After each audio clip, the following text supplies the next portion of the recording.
Assalamualaikum warahmatullahi wabarakatuh. Selamat datang teman-teman semua di podcast Bincang Wira. Tempat di mana kita ngobrol santai tentang dunia ekonomi kreatif, kewirausahaan, strategi bisnis dan hal-hal seru di balik layar perjalanan para pelaku usaha.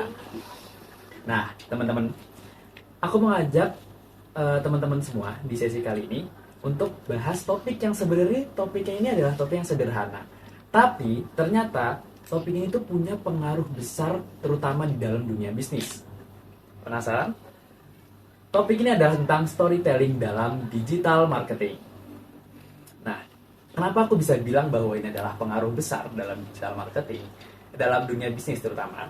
Karena sekarang tuh gini, orang-orang tuh udah capek dengan iklan yang terlalu jualan.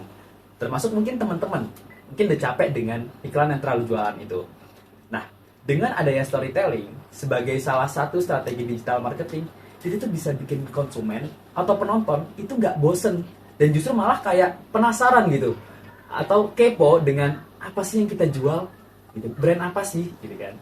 Nah, tapi di sini pertanyaannya itu adalah gimana sih caranya biar brand kita itu bisa menjual tanpa terlihat menjual? Iya, menjual tanpa terlihat menjual.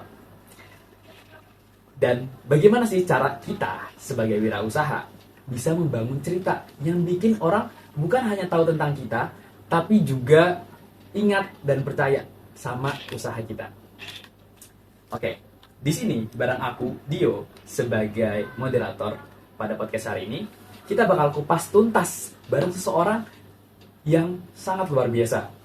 Sebenarnya seseorang ini adalah seorang mahasiswa aktif semester 5 di Universitas Padjadjaran, jurusan Teknologi Industri Pertanian. Dan tapi dia bukan seorang mahasiswa biasa. Mahasiswa bukan sembarang mahasiswa. Mahasiswa yang sudah memiliki pengalaman bisnis, mahasiswa yang memiliki latar belakang bisnis yang sangat-sangat hebat, di mana beliau ini pernah menjadi CEO di 3 entitas bisnis yang berbeda-beda. Pertama, beliau pernah menjadi CEO di FTipMart Universitas Padjadjaran Bandung.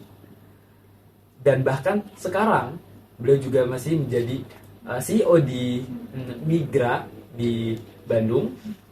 Dan juga sampai saat ini pula beliau juga masih menjadi CEO di usahanya yaitu Tiris.co di Bandung juga, teman-teman. Ini bukan 1 atau 2 CEO, tapi 3, teman-teman. Beliau ini masih mahasiswa tapi udah jadi 3, udah menjabat sebagai 3 CEO. Bukan mahasiswa biasa ya, teman-teman. Karena aku sendiri sebagai mahasiswa kok kayaknya ngelihat beliau nih, kalau misalnya kayak wah, kok ini orang udah jadi CEO 3 kali jadi CEO lagi. Hebat banget, teman-teman. Dan bahkan beliau ini bukan hanya sembarang CEO. Beliau ini mempunyai gelar The Best CEO, teman-teman. Beliau memperoleh gelar itu di Unpadpreneur pada Februari lalu. Ini bukan sembarang CEO, tapi aku lagi The Best CEO, teman-teman. Nah, tentunya layaknya seorang pembisnis, layaknya seorang CEO, beliau mempunyai pengalaman yang sangat relevan dengan pembahasan kita hari ini, yaitu pengalaman di digital marketing. Yang dimana beliau tentunya sudah berpengalaman membangun brand lewat kekuatan cerita. Penasaran dengan orangnya? Langsung saja kita sambut Kang Graha. Assalamualaikum Kang Graha, selamat sore. Waalaikumsalam. Alhamdulillah sehat juga. Gimana Kang kabar hari ini, Kang? Alhamdulillah, sekarang lagi cuaca hujan ya. Iya. Sekarang udah bugar lah sekarang. Berarti masih semangat ya Kang ya? Masih semangat. Alhamdulillah. Apalagi kalau jalanin bisnis ya. Yo iya. Kalau ada cuannya itu masih Itu semangat. dia Kang. Nah, karena tadi aku udah sempat nyinggung nih, dan teman-teman juga kayaknya udah tahu nih ya pengalaman Akang. Tapi kayaknya kurang lengkap, Kang. Gimana kalau misalnya Akang boleh nggak ya perkenalan diri atau sedikit cerita tentang gimana sih perjalanan usaha bisnis Akang gitu? Gimana perjalanan Akang dulu memulai bisnis? Dan juga ada satu hal yang aku mau tanyain juga, gimana ketika Akang menjalani usaha ini atau menjalani bisnis, gimana cara Akang menghadapin dunia marketing atau bisnis digital ini, Kang? Oke. Sebelumnya, halo semuanya, kenalin nama aku Graha Nigel Gunawan. Aku dari studi Teknologi Industri Pertanian. Sekarang menempuh semester 5 ya, udah Iya. pada aku jadi tua aja jadi ya. Enggak, Kang, masih terlihat ganteng dan menawan kalau. Waduh. Nah, mungkin awal mula aku suka bisnis tuh dimulai ketika aku waktu kecil. Waktu kecil tuh aku sangat baung sekali ke orang Bandung tuh, sangat sekali. Karena dulu aku sering ke warnet, lupa waktu sampai ibaratnya selalu alfa di SD atau itu tuh. Nah, itu waktu itu diajakin sama temen sekitar rumah untuk ke warnet, bukan untuk belajar gitu. Suatu ketika aku nggak dapet uang jajan, otomatis gak ke warnet. Orang tuh pengennya uang jajan tuh buat makanan, sedangkan kalau aku tuh buat ke warnet gitu. Nah di situ awal mulanya ketika di stop gak dapet uang, aku bingung kayak gimana sih caranya buat mau main warnet dulu tuh. Karena saking kecanduannya, itu jangan ditiru ya. Iya. Selanjutnya aku mikir, aku ngeliat lagi ngelamun ada bapak ngambil botol bekas gitu pakai karung besar. Aku mulai ngikut nih, ngeliat di mana jualnya dan di mana cara ngambilnya gitu. Otomatis aku langsung dapet, aku nanya-nanya ke tempat barang bekasnya, Pak, satu karung berapa? 5.000. Wah, disitu langsung kaget. Bisa nih sampai 5.000 3 jam waktu itu tuh main warnet.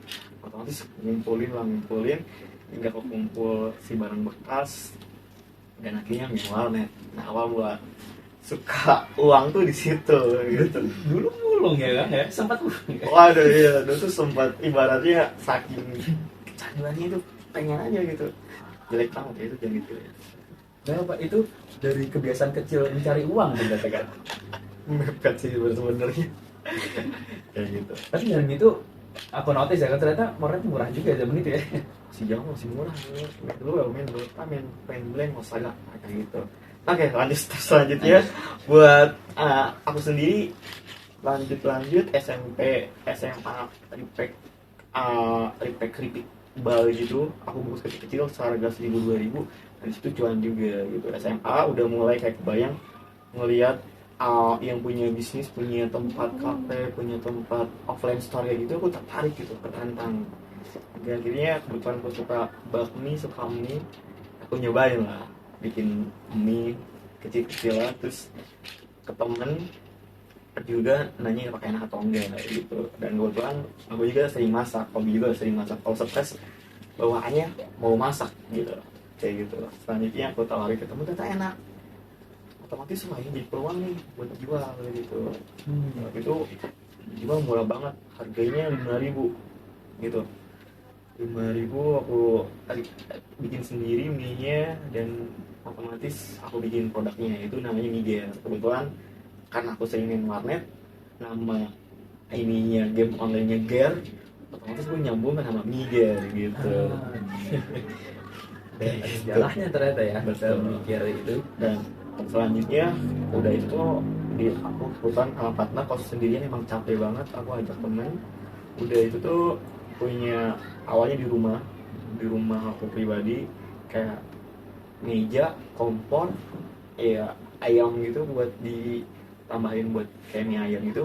Udah itu lanjut banyak yang suka, banyak yang beli, tetangga-tetangga pada support juga. Akhirnya udah dapet modal, kita nyobain buat ruko gitu. Di situ cuman banget di situ tuh. Cuman waktu itu awal aku nggak mikirin marketing, karena yang penting jual, yang penting ya laku aja gitu, tanpa mikirin pasarnya gimana, cara direct media sosialnya gimana. Waktu itu belum tren media sosial kayak gitu. Ya akhirnya yang penting maju, yang penting ya cobain dulu lah kayak gitu. Next udah itu tuh perkuliahan aku baru melek nih, marketing itu sangat penting banget gitu. Terutama dalam Gen Z tuh kalau ibaratnya scroll sama belajar, banyaknya scroll ketimbang belajar gitu. Jujur aku juga sekarang malah ibaratnya sering scroll juga.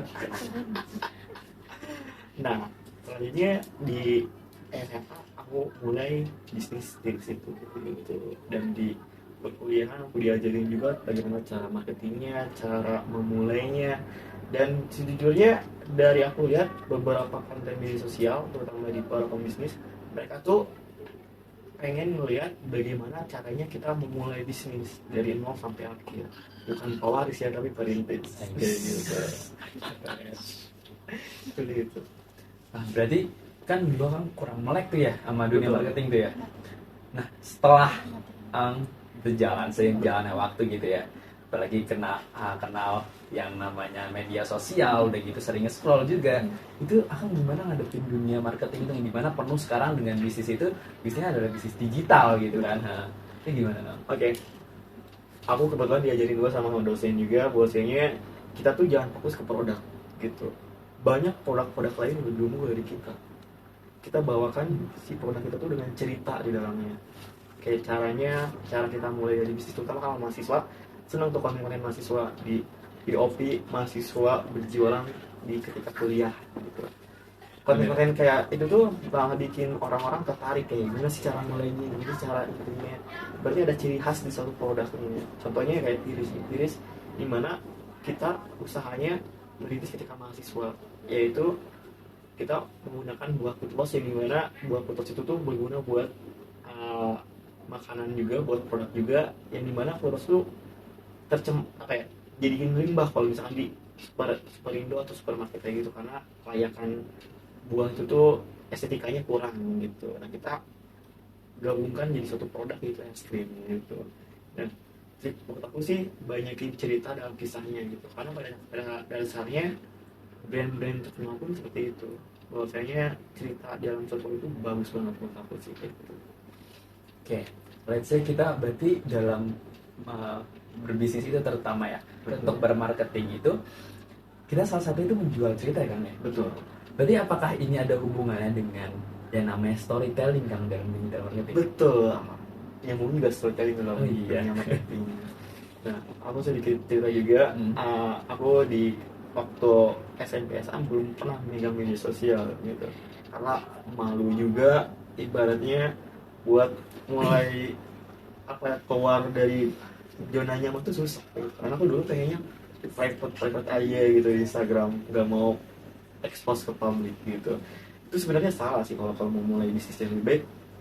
Apa yang kita bawakan tuh kelihatan gitu. Contohnya kayak kita mau mulai bisnis, kita brandingin bisnis kita tuh seperti apa, biar orang tuh ada unique selling point dalam diri kita sendiri gitu. Misalkan ngelihat Akang, wah kayaknya Akang tuh suka batik kayak gitu dan bisa jadi Akang brandingnya di digital batik gitu, jadi Akang terkenalnya bisa batik sendiri seperti itu gambaran contohnya.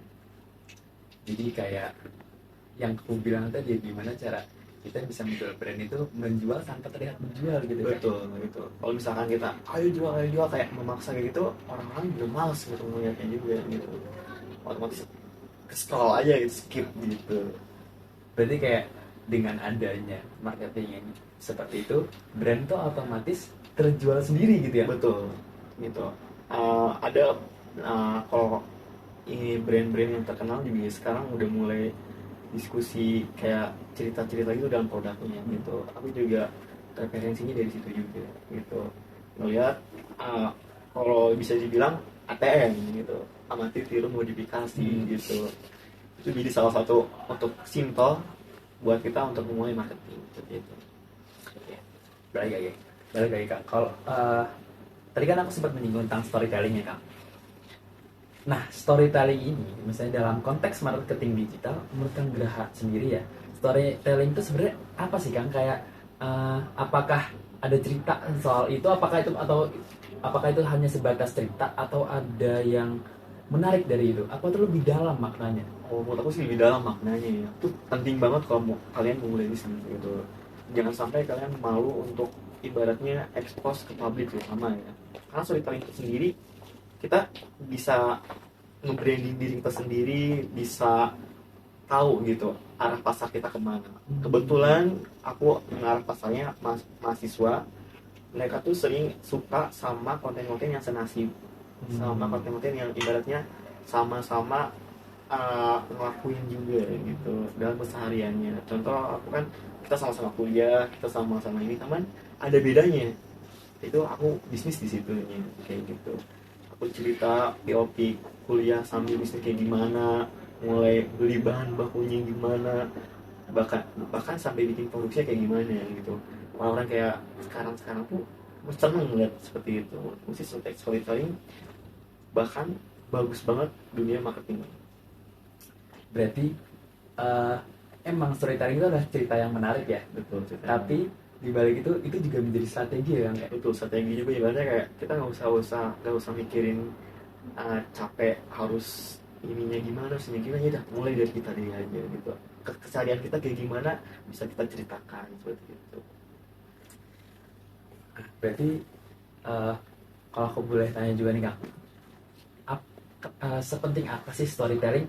Soalnya aku juga penasaran nih, apakah dari storytelling itu sendiri bisa membuat kita bantu jualannya lebih cepat atau bisa ngebangun hubungan emosional sama audiens?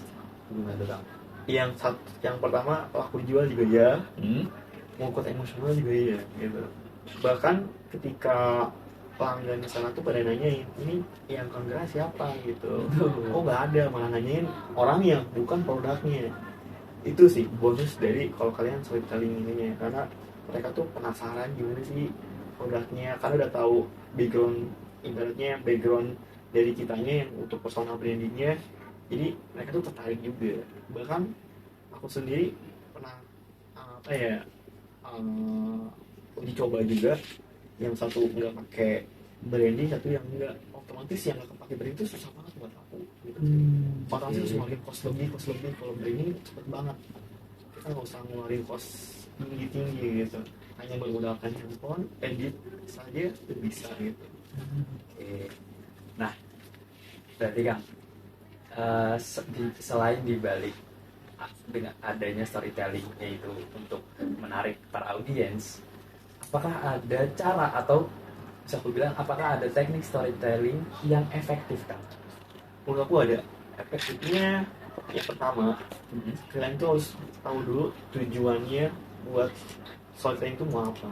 Bisa jadi selain bisnis, bisa jadi kalian storytelling tentang minat kalian tertentu, kayak minat baca buku, minat sport atau olahraga, itu bisa banget gitu. Gak cuma bisnis untuk mulai storytelling gitu. Yang pertama kalian lakukan tuh tujuan kalian mau apa gitu. Hingga saatnya jangan sampai kita udah mulai malah setengah-setengah, udah sampai akhir gitu. Ibaratnya tentuin dulu tujuan, kita cari dulu problem yang ada terjadi di daerah sekitar kita tuh apa. Jangan sampai kita loncat ke produk atau loncat ke ibaratnya solution gitu. Kita cari dulu problemnya seperti apa, udah tahu kita langsung eksekusi di produknya. Karena pada dasarnya suatu produk tuh bisa menyelesaikan masalah, ya sampai produk itu nggak menyelesaikan masalah itu sih. Selanjutnya kalian bisa lanjut ke step konsisten. Kebanyakan kalau kita udah mulai rasa bosan tuh ada gitu. Konsisten kalian lihat lagi. Kalau kalian udah bingung nih referensi konten yang mau apa, kan bisa melihat scroll di TikTok. Jangan sampai melihat yang ibaratnya nggak bermanfaat. Kalian lihat aja yang sudah ada brand-brand terkenal atau pembisnis yang ada di mahasiswa lainnya, untuk melihat bagaimana sih cara mereka marketing kayak gitu. Bisa kalian menggunakan metode ATM. Yang paling utama sih tujuan kalian untuk ini apa dulu, jangan sampai kalian bingung untuk sampai memulai itu.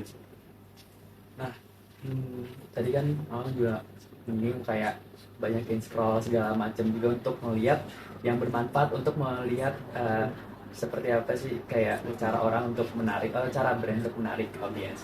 Nah, apakah ada teknik yang berbeda-beda di setiap platform, seperti misalnya di Instagram itu storytelling seperti ini, atau TikTok seperti ini, atau gimana? Dan akan biasanya lebih sering pakai yang mana nih? Platform apa untuk membranding? Oke. Gitu. Aku kebetulan semua juga aktif pakai.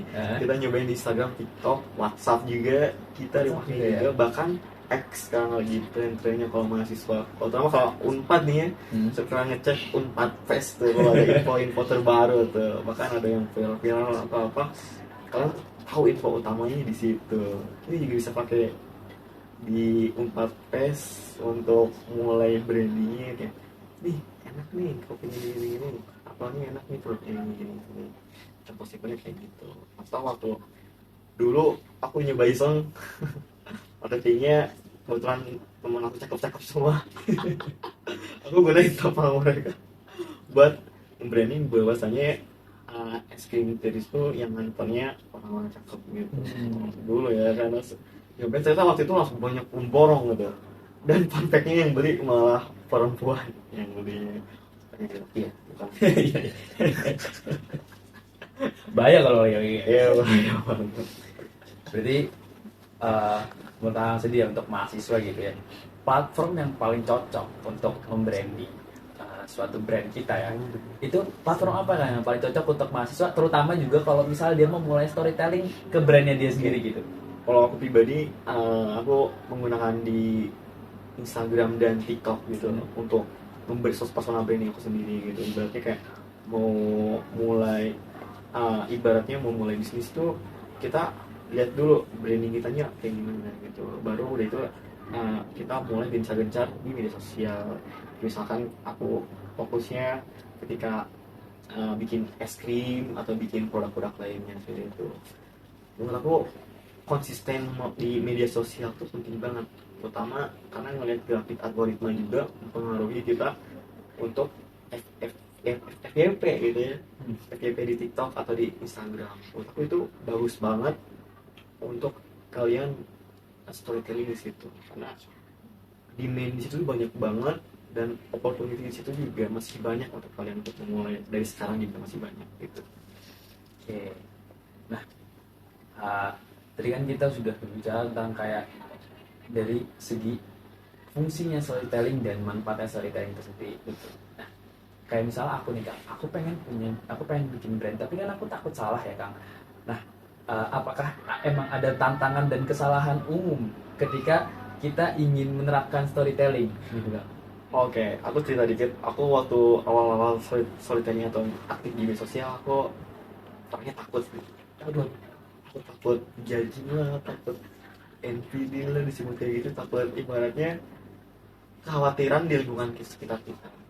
Itu menurut aku step awal buat hindarin dulu masalah itu. Karena pada dasarnya juga orang-orang tersebut juga hanya pengen tahu cerita kita kayak gimana gitu, jangan sampai mikiran kan wah kita janji gitu, jangan sampai gitu. Nah, dari selanjutnya buat aku pribadi, ibaratnya untuk mulai storytelling itu kita ngeliat dulu problem yang ada di sekitar kita, jangan sampai balik lagi, jangan sampai jump to solution gitu. Karena kalau di tiris pribadi, di tiris tuh kita ngeliat cuaca di Jatinangor tuh panas banget gitu dulu tuh, gersang kayak padang masyar kali. Sampai di mana kita tuh butuh cemilan yang nggak apa ya, adem gitu, bikin mood naik gitu. Apalagi kalau UTS umus pengennya yang manis-manis gitu, itu kayak gimana caranya? Terus kita melihat habit mahasiswa itu seperti apa, ya akhirnya kita mendapatkan suatu produk yaitu es krim Gitu kayak riset pasar juga ya Kang? itu ngaruh juga gitu. Ibaratnya biar audiens tuh relate juga dengan keadaan mereka. Jadi suatu produk tuh harus lihat juga apa yang dibutuhkan oleh customer atau pelanggan kita kayak gitu. Berarti sesimpel kayak bikin kata seperti kayak wah abis UTS panas-panas enaknya makan es krim, itu juga apakah itu menjadi sebuah storytelling nggak? Storytelling juga bisa jadi. Kalau kamu stres, kalau bingung ya udah tirisin aja gitu, biar bikin mood seperti itu. Nah, berarti kalau menurut Akang gitu ya, untuk para pemula nih tipsnya apa nih, selain tadi kan juga udah kata Akang kita harus riset pasar dulu ya Kang gitu ya. Dan tips yang Akang mungkin pernah alami ketika Akang pemula nih, apa yang dibutuhkan gitu ya? Oke, awal mulai yang dibutuhkan orang-orang pasti lihatnya wah HP gua ini jelek banget, HP gua itu. Jangan sampai, ibaratnya jangan sampai bilang kayak gitu. Kalian mau pakai apapun juga masih bisa gitu. Karena pada dasarnya kita untuk memulai itu pasti ada alasan untuk sampai kita belum sampai memulai gitu. Bisa dari platform yang kita gunakan ataupun apapun itu gitu. Ibaratnya storytelling itu tuh gratis banget gitu kalau kalian mau mulai dari sekarang. Gak usah ngeluarin kos apapun, yang penting kalian mulai, kalian eksekusi ide kalian tentang sama brandingnya kayak gimana storytellingnya, lalu kalian mulai untuk kayak mengedit ataupun langsung upload gitu ya. Jangan sampai kalian mikir kayaknya aku dijanji, jangan sampai mikir kayak gitu. Berarti pede aja gitu, karena pada dasarnya manusia juga pasti ada hal-hal yang ibaratnya dispesialkan itu. Berarti kita harus pede dulu gitu. Mulai. Oke, berarti kalau aku dengar dan sama dari kisah Akang ya, dalam digital marketing tuh berarti storytelling tuh sebutuh itu untuk memarketkan ya. Betul. Berarti untuk mengenalkan brand itu ke audiens itu sebutuh itu kita menceritakan cerita-cerita yang menarik untuk menjual brand itu ya. Setuju. Jadi ibaratnya cerita tuh bagus banget, memiliki makna dalam untuk kita direct ke konsumennya atau customer kita gitu. Oke. Jadi kayak menurut aku sih kalau ada Hima atau brand yang jual kayak open PO gini-gini, malah tuh diubah untuk kata-katanya, bisa jadi diubah maknanya, jangan sampai, karena pada dasarnya kalau kayak gitu, kalau aku pribadi jadi konsumen kayak memaksa banget gitu. Menurut aku bisa diganti kata-katanya dengan yang bagus dan memiliki makna pada dalamnya. Oke. Jadi kesimpulannya pertama, ternyata storytelling itu sangat dibutuhkan dalam digital marketing. Setuju. Dibutuhkan banget. Dan bisa dimulai dari kisah kita sendiri ya. Betul. Kisah kita struggle-nya kayak gimana, struggle kuliah kayak gimana, bisa tuh kita ceritakan. Juga berarti ini ya Kang ya, harus riset pasar itu yang harus banget ya. Untuk biar kita nangkep ke si konsumen pelanggannya. Sesimpel tadi ngajak untuk makan es krim di panas-panas di UTS kayak gitu ya. Kayak gitu. Nah, terakhir nih Kak, dari Akang sendiri apakah ada yang perlu disampaikan kepada teman-teman yang mau memulai storytelling, buat teman-teman yang takut untuk marketing, takut untuk bergerak, apakah ada? Buat aku sih pesan dari aku pribadi, untuk terus mencoba, jangan sampai kalian takut.